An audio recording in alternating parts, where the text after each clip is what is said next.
So just a reminder, the goal of this is for me just to go through my memorization tricks.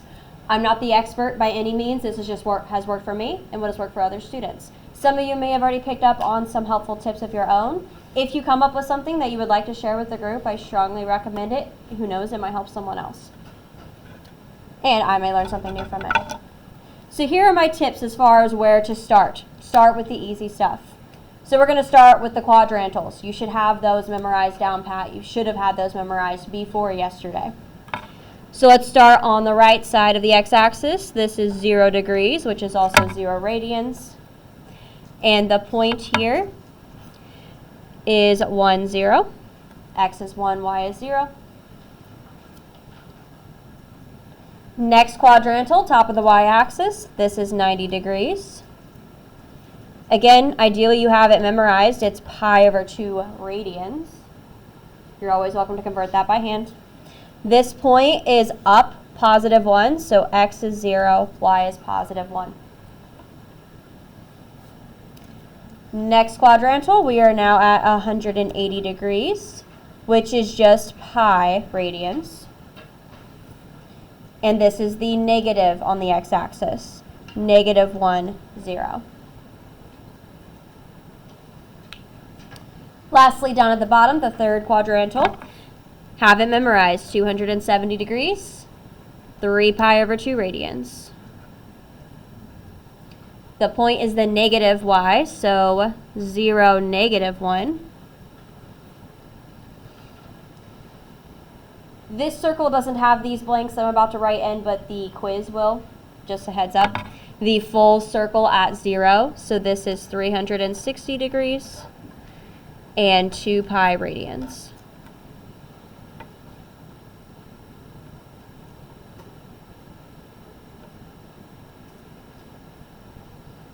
Again, ideally, that was dedicated to memory.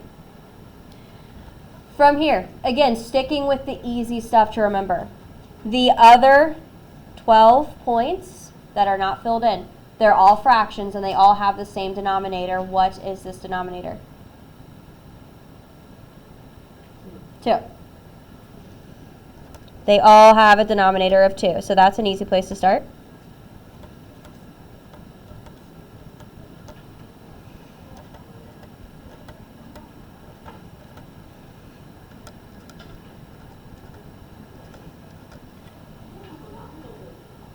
Yes. With the 45s over 2, or rad 2 over 2, both. Yep. That's where I was going next. So, of the 3 points to remember in every quadrant, the easiest one is the middle one, the 45 degree, which is rad 2 over 2 on both of them. Easiest one to remember. Numbers are the same. Let's backtrack a little bit. These 3 angles, you need to know them, what they are, by memory. 45 is the middle one. What are the other 2? 30 and 60. The special triangle angles, 30, 45, 60, in that order. You need to have that memorized. You also should have their radian measures memorized.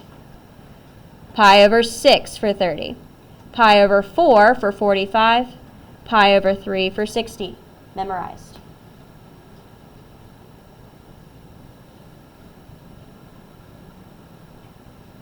One of the hardest things to commit to memory is which point is which for the 30 versus the 60, because they're basically the same, but the numbers are switched.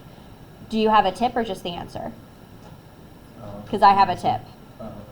I was saying, if you say the answer, that's great, but I do have a tip.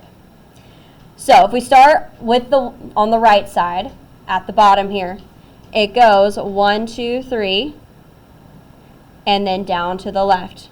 1, 2, 3. That's my tip. Now, if you remember, these are all square rooted. We don't put a square root on the 1. Why is that?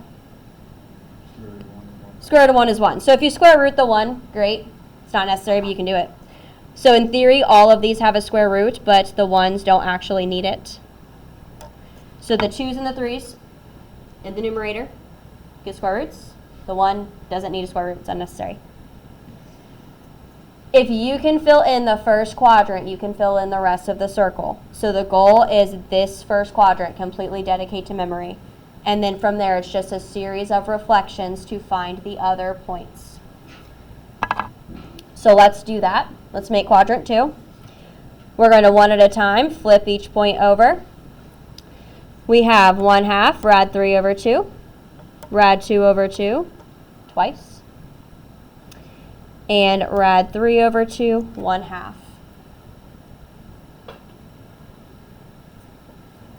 Don't forget about the signs. Clearly these points can't be identical. They can't be in 2 different places and be the exact same point. So don't let the signs be the thing you forget. We're in quadrant 2, x is negative, so put negatives on all the x values. Let's do that again to get the third quadrant. I'm going to go top to bottom here. So I'm going to flip what would be the 60-degree angle over, or sorry, let me do closest. I was confusing myself here. So we're going to do the closest angle to the x-axis. Let's flip that over. This is rad 3 over 2 1/2, rad 2 over 2, rad 2 over 2, and then 1/2 rad 3 over 2. Don't forget about the signs. We're in the third quadrant. X and y are both negative, so all of these get a negative.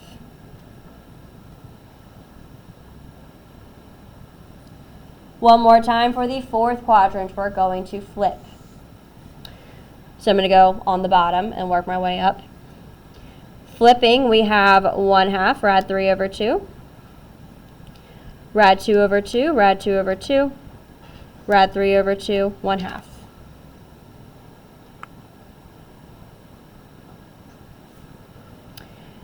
In the fourth quadrant, x is positive, y is negative, so change all of those y values to negative.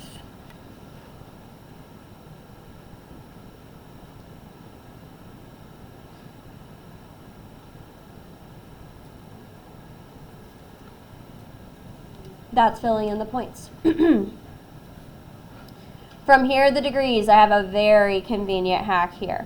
Of course, you're welcome to memorize all 9 of the other degree symbols on the unit circle, but I think that's asking a little too much. But if you do, that's great. So here's my tip. Start at 0. To each angle, we're going to add 90. So if I add 90 to 0, I end up here at the other quadrantal. And then we're going to shift. 30 plus 90, 120. And then we shift. 45 plus 90. 135. Shift. 60 plus 90, 150. Shift. 90 and 90 is 180, makes sense. And then we shift from there. 120 plus 90, 210. 135 plus 90. 225. 150 plus 90. 240. And then we get the quadrantals, 180 and 90, 270. Yes, we already got that. 210 plus 90, 300. 225 plus 90, 315. 240 plus 90, 330. And then the last quadrantal, 270 and 90, we get 360. Made it all the way around the circle, filling in all the missing angles. If you can remember how I taught it yesterday and you prefer that way, that's fine too. I like this because I'm doing the same thing every single time. I'm not doing different numbers, so I like that. Lastly, the radians. We're going to go over those patterns I showed you yesterday. Radians are actually pretty easy as well. So what's nice is when we reflect a point over, the denominator of that radians carries with it. So let's reflect quadrant 1 into quadrant 2. Starting at the top. This is also a pi over 3. The middle is also a pi over 4, and the bottom is also a pi over 6. Those are not the correct values because they can't, again, be in two different quadrants and have the same number. So remember, quadrant 2, we are one shy of being a whole pi, one whole, whether that's 6/6, 4/4, 3/3. So what we do is we take the denominator, and we just minus 1. So 3 minus 1, that's 2. So this is 2 pi over 3.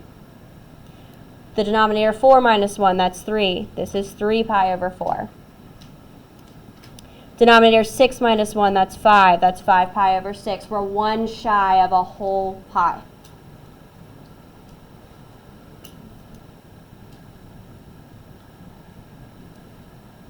In the third quadrant, it's the same concept, except we're adding 1. We're 1 past a whole pi, so it's a whole plus 1. So again, let's reflect the radians, just the fractions first. So we have pi over 6, pi over 4, pi over 3. Those stay consistent. The denominators don't change.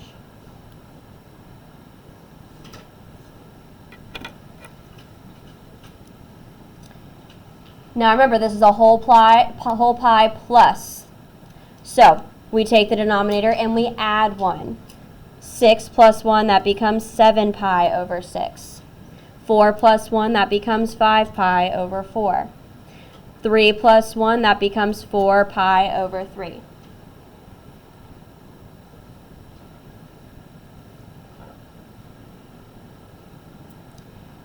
Lastly, quadrant 4. The math isn't too bad here, but it's definitely a little more than just adding 1 or subtracting 1. There's something extra, but a pattern still applies here. When we're in the fourth quadrant, we are one shy of 2 pi. So we need to double the denominators and take 1 away. So let's just carry over the fractions first.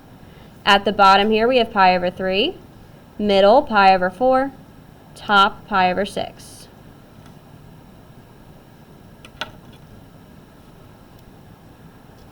I'm going to write this tip down just in case it's helpful. So for the radians, it's 2 times the denominator, and then you just subtract 1. That's how you get the numerator for each fraction. So let's do that. Remember, we're 1 short of double of 2 pi. So 2 times 6, that's 12. Knock off 1, we're at 11 pi over 6. 4 times 2, that's 8. Knock off 1, that's 7 pi over 4. 3 times 2, that's 6. Minus 1, that's 5 pi over 3. We are one shy of a full, 2 pi. We're just 1 away from 2 pi in this quadrant. More than likely you will, whether you intentionally do so or not, kind of memorize the radians because they're the same ones every single time, so you'll get used to seeing those numbers over and over again. That is the completed unit circle. Those are my tips and tricks on how to do it from memory. Did anyone find anything in their study, or maybe as I was going through this, something that kind of jumped out at you that I haven't drawn attention to that you think might be useful? Reminder, I'm not the expert, I'm just sharing my experience. We're all going to learn this differently. All right.